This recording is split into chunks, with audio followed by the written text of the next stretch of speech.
Hello guys, welcome back to my YouTube channel yes chemistry. अभी आप सबसे ये क्लास 12th बायोलॉजी का जो चैप्टर 6 है एनसीईआरटी हिंदी मीडियम वालों के लिए एग्जाम की दृष्टि से बता रहे हैं मेरे प्यारे बच्चों।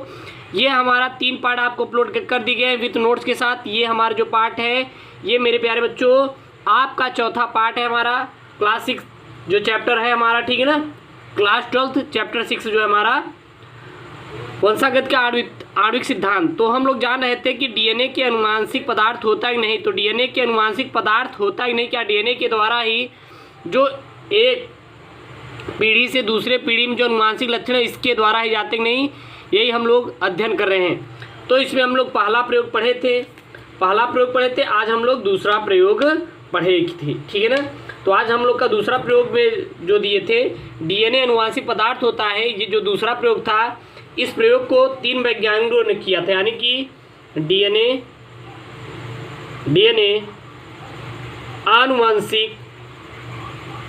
आनुवंशिक पदार्थ होता है,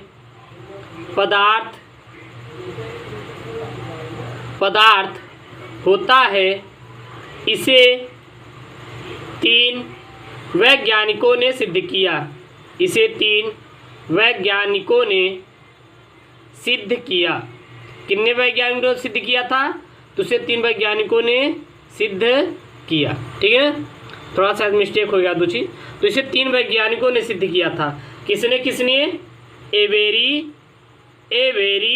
और मैकलयार्ड और वह मैककार्टी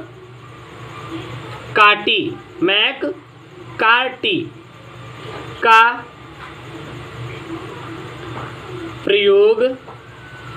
प्रयोग डीएनए के आनुवंशिक पदार्थ के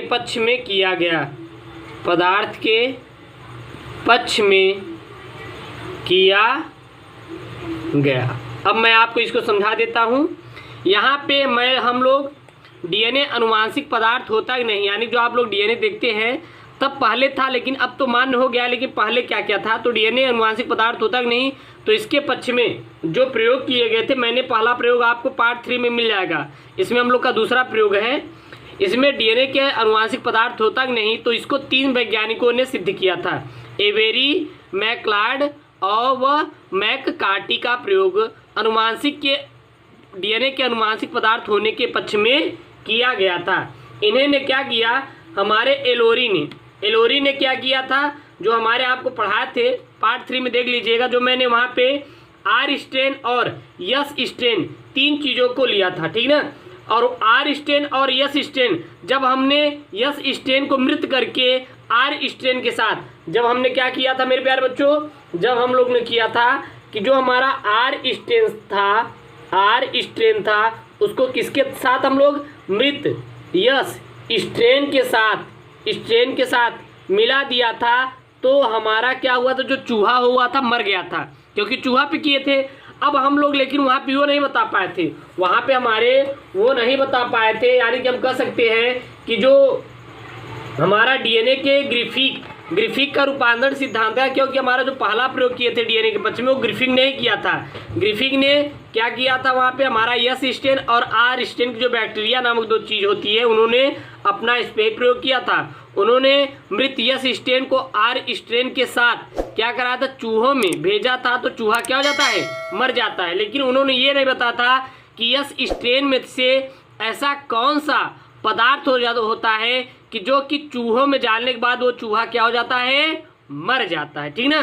तो उन्होंने ये नहीं बताया था। इसके बाद अब इसमें हमारे एवेरी, मैकलयार्ड और मैककार्टी क्या करेंगे? यही यस स्ट्रेन में ऐसा कौन सा पदार्थ होता है जो आर स्ट्रेन में जाकर और जब उसको हम लोग किसी भी चूहे में प्रवेश कराते हो तो चूहे में मर जाता है। तो उन्होंने इसको ही सिद्ध किया। तो उन्होंने क्या किया कि यस स्ट्रेन, जो हमारा यस स्ट्रेन का बैक्टीरिया था, इसमें से तीनों चीज को निकाल लिया। यस स्ट्रेन से एवेरी जो थे, एवेरी ने क्या किया कि यस स्ट्रेन में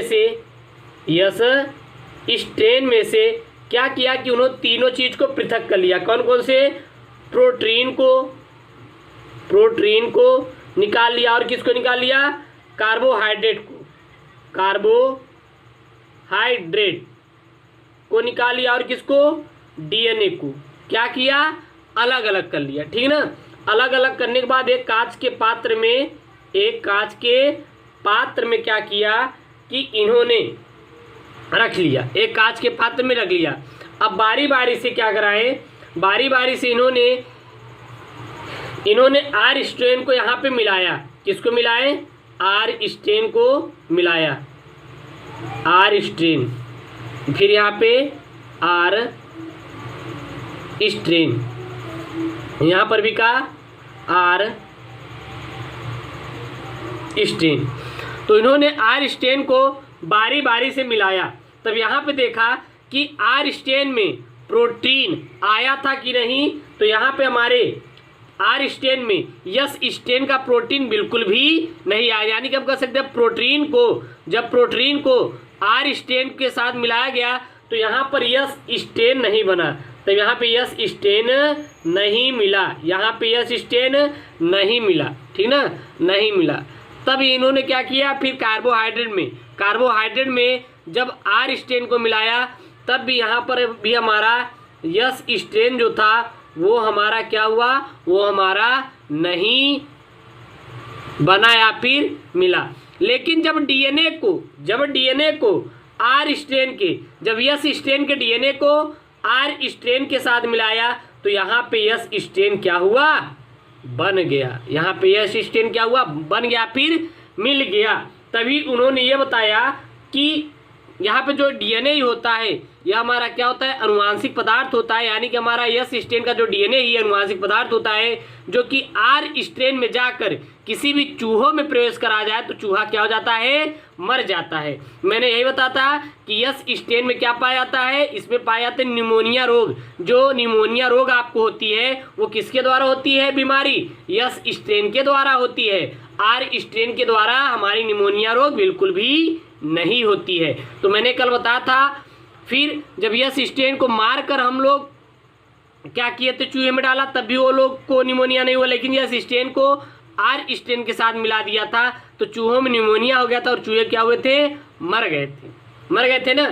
फिर उसमें से हम लोग ये नहीं बता पाए थे, यानी ग्रिफिन ये नहीं बता पाया था कि यस स्ट्रेन में ऐसा क्या था जो कि आर स्ट्रेन के साथ मिलकर चूहे को मार डाल रहा है, क्योंकि हम लोग यस स्ट्रेन को 60 डिग्री सेंटीग्रेड ताप तक गर्म करके तब चूहों में प्रवेश कराया था, ठीक है ना। तो हमारा क्या होता है, डीएनए ही होता है।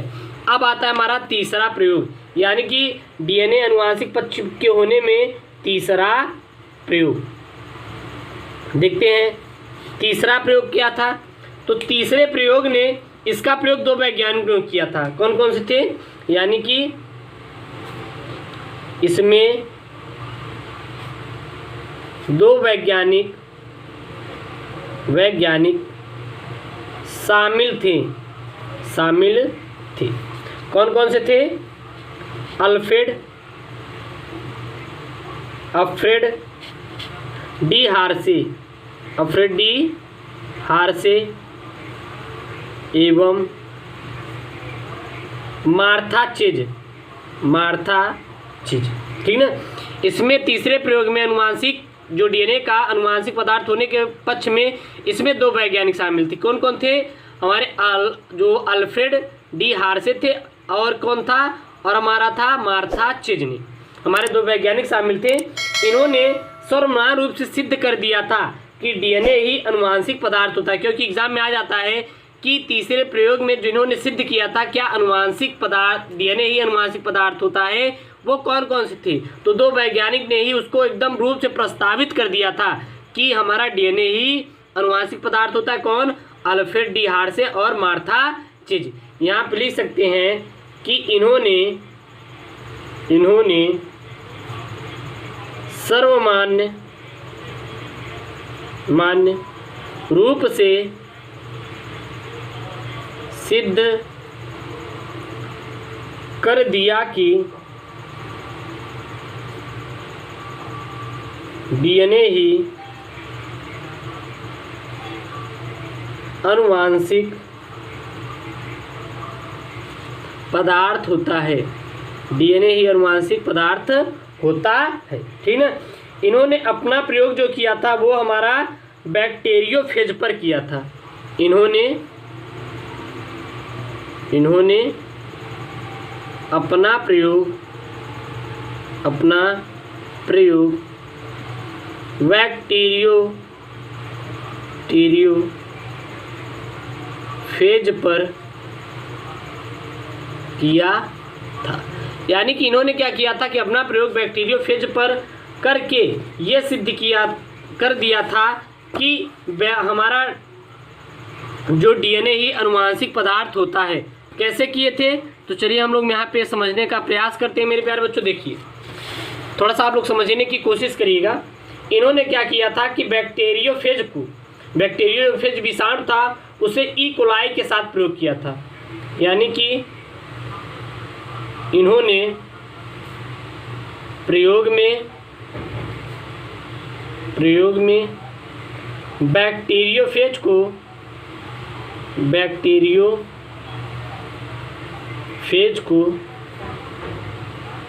ई कोलाई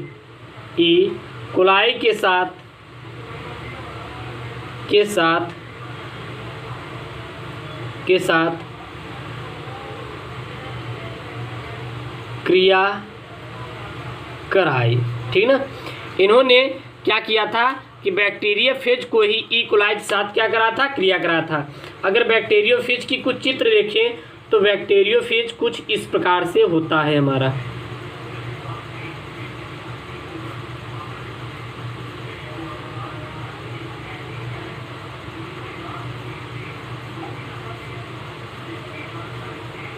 बैक्टीरियोफेज कुछ इस प्रकार से होता है।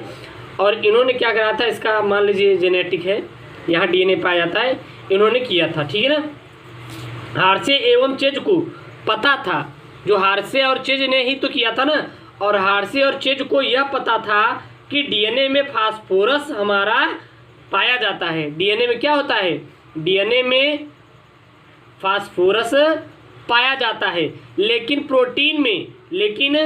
डीएनए में फास्फोरस पाया जाता है और सल्फर नहीं पाया जाता। लेकिन प्रोटीन में क्या होता है हमारा, सल्फर तो पाया जाता है, लेकिन फास्फोरस पाया नहीं जाता। याद रखिएगा, हार्शे और चेज को ये पता था कि जो डीएनए होता है, डीएनए में क्या पाया जाता है, फास्फोरस पाया जाता है और सल्फर नहीं पाया जाता। लेकिन प्रोटीन में हमारा सल्फर पाया जाता है और फास्फोरस नहीं पाया जाता है। इसीलिए डीएनए का जो फास्फोरस है, सामान्य फास्फोरस न लेकर क्या लिया, समस्थानिक। क्या लिया, समस्थानिक। यहाँ पे लिख सकते हैं कि हार्शे व चेज ने फास्फोरस तथा सल्फर के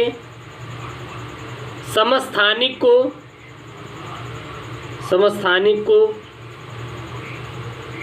लेकर बैक्टीरियोफेज के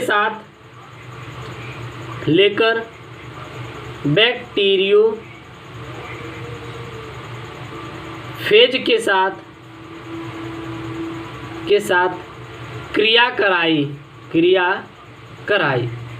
तो उन्होंने क्या किया, समस्थानिक फास्फोरस का समस्थानिक कितना होता है, P32 होता है, और सल्फर का यस 35, ठीक ना, याद रखिएगा।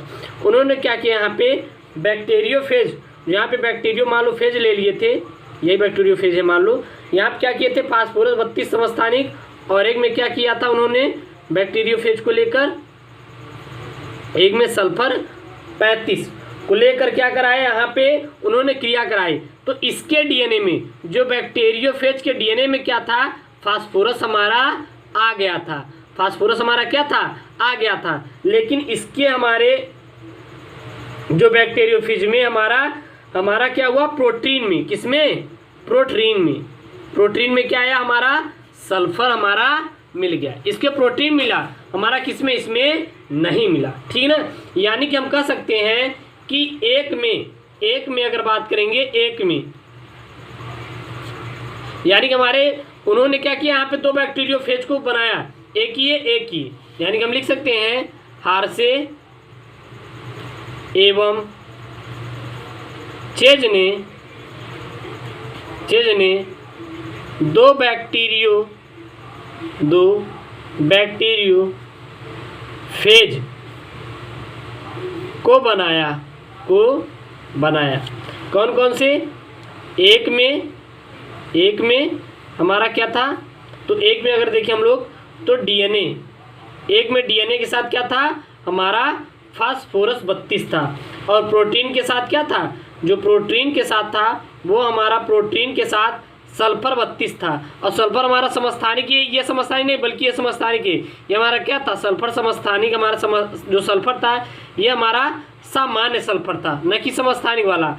और दूसरा जो हमारा बैक्टीरियोफेज था, इसके डीएनए में फास्फोरस क्या था? सामान्य था। फास्फोरस क्या था? सामान्य था। लेकिन यहाँ पे अगर देखें हम लोग जो हमारा प्रोटीन था, तो प्रोटीन में देखें तो यहाँ पे सल्फर हमारा 35 था। सल्फर हमारा क्या था? 35 था। अगर यहाँ से अगर हम लोग देखें तो इसके डीएनए में हमारा फास्फोरस आ गया था, इसके हमारे डीएनए में फास्फोरस नहीं। अब अच्छा आगे समझ लेते हैं, नहीं तो आप लोग किसमें बहुत ज़्यादा कन्फ्यूजन हो जाती। आप लोग इतना ध्यान देना ना, इतना हो गया तो हम लोग आगे लिखिए। अब उन्होंने क्या कराई कि अब ये हमारी जो दो बैक्टीरिया हैं, ये दो बैक्टीरिया हैं, एक ये था एक ये, दो बैक्टीरिया लिया। एक में डीएनए में फास्फोरस 32 था और प्रोटीन में हमारा सल्फर 32 सामान्य था। ये सल्फर 32 है, न कि उसका समस्थानिक है। यहाँ पे डीएनए में फास्फोरस सामान्य था लेकिन प्रोटीन में सल्फर 35 है, यानी कि हमारा क्या? समस्थानिक आ गया था। अब इन दोनों बैक्टीरिया फेज में ई कोलाई में रख दिया। अब इन दोनों को किस में रख दिया? हमारा ई कोलाई में रख दिया। किस में रख दिया? मान लो ई कोलाई में हम लोग रख दिए। ये बैक्टीरिया फेज है मान लीजिए, इसको हम लोग किस में रखें? ई कोलाई में। ई कोलाई में रख दिया। ई कोलाई में रख दिया। जब ई कोलाई में रखा तो इसमें जो बैक्टीरिया फेज के डीएनए में, इसके बैक्टीरिया जो फेज बना हमारा, इसके डीएनए में फास्फोरस 32 था। इसके डीएनए में क्या था? फास्फोरस 32 था। लेकिन यहाँ पे हमारा सल्फर प्रोटीन में है, फास्फोरस सामान्य था। तो इसके डीएनए में देखा तो फास्फोरस क्या था? सामान्य था। सामान्य था। लेकिन प्रोटीन में सल्फर नहीं मिला। लेकिन जो प्रोटीन था, जो हमारा प्रोटीन था, इसमें सल्फर बिल्कुल भी नहीं मिला। तो उन्होंने ये पता लगाया कि डीएनए ही अनुवांशिक पदार्थ का कार्य करता है। और यही हमारा तीसरा यहाँ पे नियम समाप्त होगा। ये थोड़ा सा आपको टफ लग सकता है, हालांकि थोड़ा सा इसमें सिर्फ ये एग्जाम में देगा कि डीएनए को अनुवांशिक पदार्थ होता है, इसका जो सार्वभौमिक रूप से कौन दिया था, तो सीधा आपको लिख देना हार्शे तथा चिज़ने। बस यहाँ से एग्जाम में इतना ही आएगा। बाकी ये सब मैं आपको समझा दिया, समझ में आया होगा और नोट कर लीजिएगा, कोई दिक्कत नहीं होगी। कहीं पे दिक्कत आ रही है तो हमारे ऑफिशियल नंबर पे आप वहाँ पे जुड़िए, और कहीं पे दिक्कत आए तो कमेंट कर सकते हैं। ओके दोस्तों, थैंक यू, जय हिंद। वीडियो कैसा लगा कमेंट जरूर करिएगा।